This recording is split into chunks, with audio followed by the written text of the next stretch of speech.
సేవకులారా సువార్తికులారా యేసయ్య కోరుకున్న శ్రామికులారా సేవకులారా సువార్తికులారా మీ మానవికై వందనము ఉన్నత పనిపై మమ్మును పిలిచిన దేవా మా కొరకై నీ ప్రాణం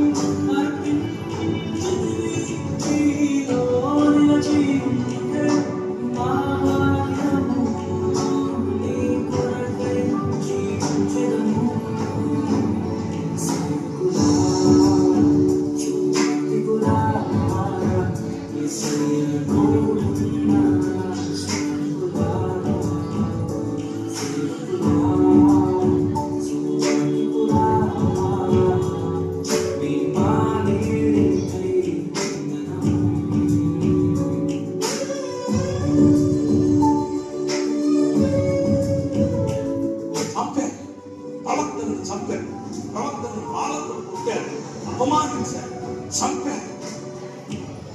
ప్రభువు అన్నాడు, కాబట్టి రాజు కోపపడి తన దండను పంపి ఆ నరహంతకులను సంహరించి వారి పట్టణాన్ని తగలబెట్టాడు. ఈ నిలబడి చెప్పాడు, హోషేయ నిలబడి చెప్పాడు, యెషయా నిలబడి చెప్పాడు, ఆమోసు నిలబడి చెప్పాడు. వాళ్ళు చెప్పినంత ఇదే, ఈ మధ్య న్యాయం లేదు. నేనేమడిగాను? నువ్వే అడిగాను, మనుషులా ఏ చెప్పలేదా? నీ ముందే చెప్పాను కదా, న్యాయం జరిగించుటయు కనికరమును ప్రేమించుటయు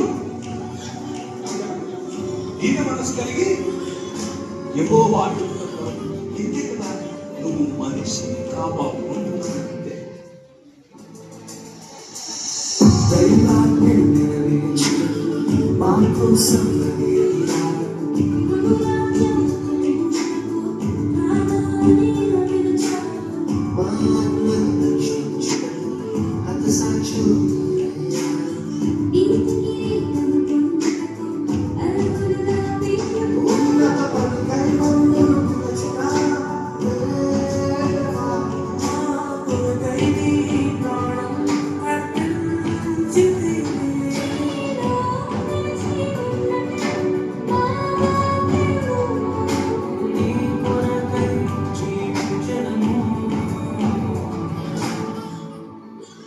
గంటను ఆయన రక్తం చిందించిన ఈ రాష్ట్రంలో లక్షల మంది సేవకులు పడతారు, లక్షల మంది యవనస్తులు లేస్తారు. అంత గొప్ప కార్యం జరిగింది.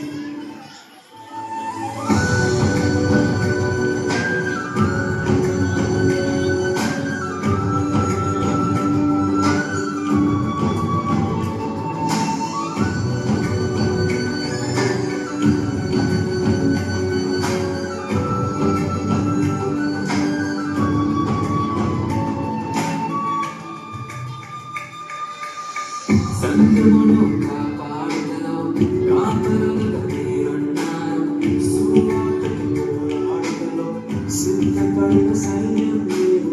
నీ ప్రేమను మీరు వెళ్తారు, అన్యులను మీరు చంపారు.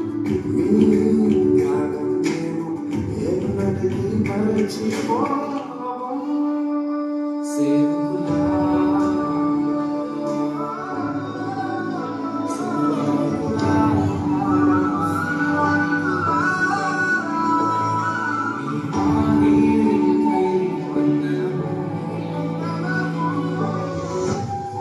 మనిషి హిందువుగా చూడదు, ముస్లింగా చూడదు, క్రైస్తవుడిగా చూడదు, బౌద్ధుడిగా చూడదు. మనిషి కష్టమా? చాలా కష్టం. సువార్తను అందించు ఎన్నో హింసలు పొందారు, ఆకలితో కానుని సంఘమును పోషించారు.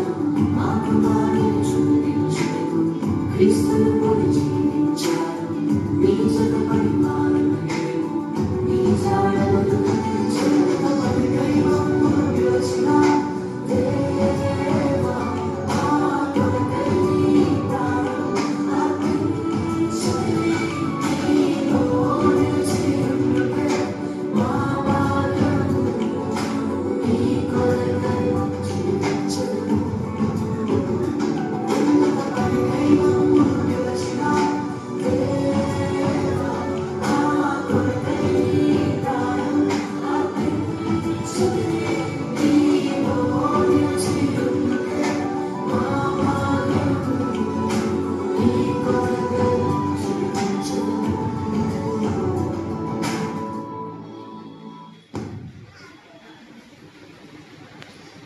నిజమే కదా, మన దైవ సేవకులు మన కోసం ఎంతో పోరాడుతున్నారు.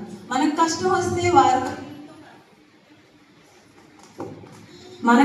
వస్తే వారు కన్నీటితో ప్రార్థన చేస్తున్నారు. మనకి బాధలు ఎదురైతే వారు మోకరించి ప్రార్థన చేస్తున్నారు. అటువంటి దైవ సేవకుల గురించి ఏదైనా నెగిటివ్ న్యూస్ వస్తే అది నిజమో అబద్ధమో తెలుసుకోకుండా వారిని నిందించడం మనకు మంచిది కాదు. హెబ్రీయులకు రాసిన పత్రిక 13వ అధ్యాయం 17వ వచనం ఆధారంగా మీ పైన నాయకులుగా ఉన్నవారు మీ లెక్క అప్పచెప్పాల్సిన వారి వల్ల మీ ఆత్మలను కాయిచున్నారు కనుక వారు దుఃఖంతో ఆ పని చేసిన యెడల మీకు నిష్ప్రయోజనమే కనుక వారు దుఃఖంతో కాక ఆనందంతో ఆ పని చేయనట్లుగా వారి మాట వినుడి, వారికి లోబడి ఉండుడి.